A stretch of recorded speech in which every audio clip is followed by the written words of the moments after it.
All right, I promise today, no politics and no upon this rock.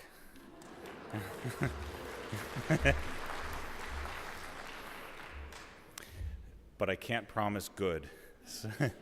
So we'll see. Today's actually one of the more difficult days to preach, I think.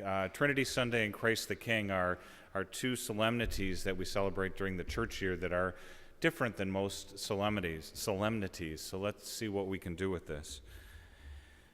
I think that most of you are aware that in addition to serving in the parish, a deacon also serves in the community, and this is called our ministry of charity. Deacon Michael serves at Gateway up on Main Street, and I'm right next door. It's Millard Suburban, the hospital. I'm a chaplain there. As part of my duties, it's mostly what I call a ministry of presence.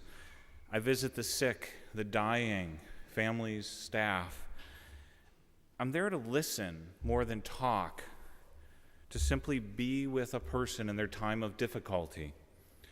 There's no set agenda at all. I simply introduce myself, and our conversation happens organically from there.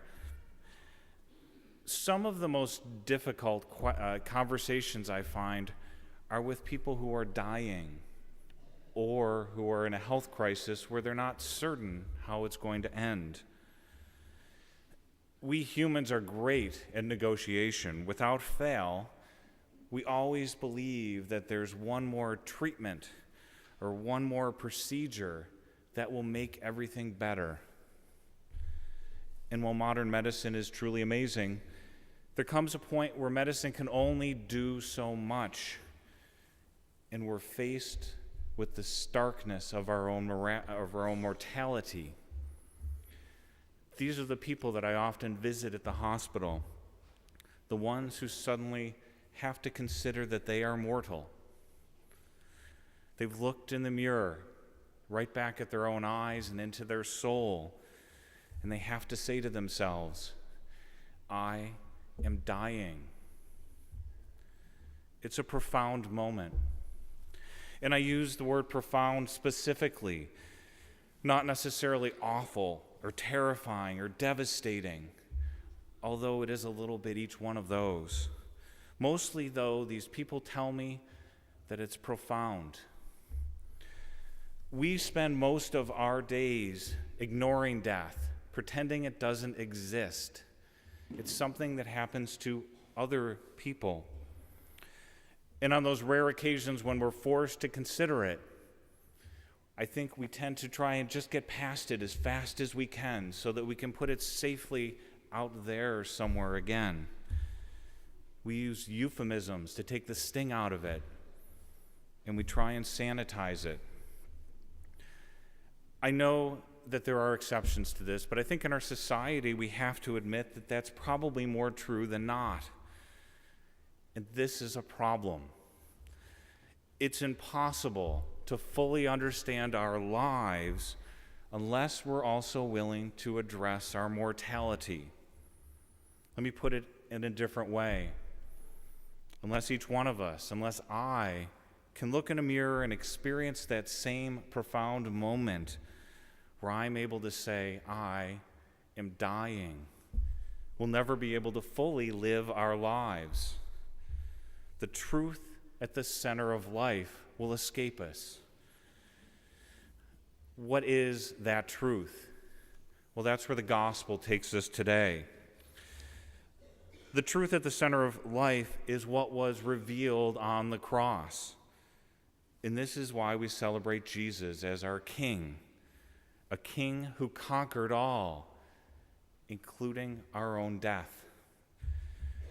Luke's version of the story is interesting because he introduces us to the good thief, or the second thief in the story. The good thief is definitely a man who looked into the mirror and recognized that he too is dying. And it's on the cross that he recognizes the kingship of Jesus. He doesn't beg to be spared like the other thief. Nope, quite the opposite, in fact. Instead, the good thief says, take me with you. This is a startling act of faith. The man acknowledges that Jesus is indeed a king, but one whose reign extends beyond the other side of death. And he wants to go there. This is what the feast of Christ the King is all about. The King who conquered everything, including death. And there sits our King on his throne. Our King looks nothing like any king we've seen before. He's the King who serves the other. He's the King who dies for the other. He's the King who's ridiculed, scorned, mocked. He is a powerless servant. Yet he remains a king, and his crucifixion is the key to that uniqueness. In celebrating Christ the King at the end of the church year, we force ourselves to remember the appalling fact of our salvation. God has spoken in a way that defies our limited imaginations. Paul, in the second reading, captures this paradox, saying Jesus is the firstborn of all creatures. In him, everything continues in being. It pleased God to make absolute fullness reside in him, and by means of him reconcile everything in his person, making peace through the blood of his cross. Through that cross, Jesus fixed the world. I know that the radio stations and the stores already want us to celebrate Christmas, but we need to stop and pause because we are truly at the end. This is the end of our church year, and that needs to mean something. Today, though, we need to be willing to look into the mirror ourselves to see that we too are dying. And like the good thief, we need to be willing to beg our King to take us with him to the place beyond death. It all seems so very strange, but it's the paradox of our faith. Life through death, salvation delivered by a powerless King hanging on a cross that serves as his throne. That is Christ our King.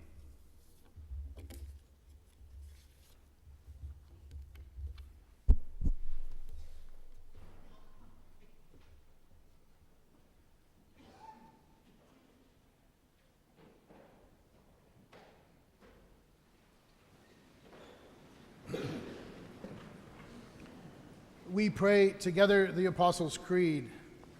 I believe in God,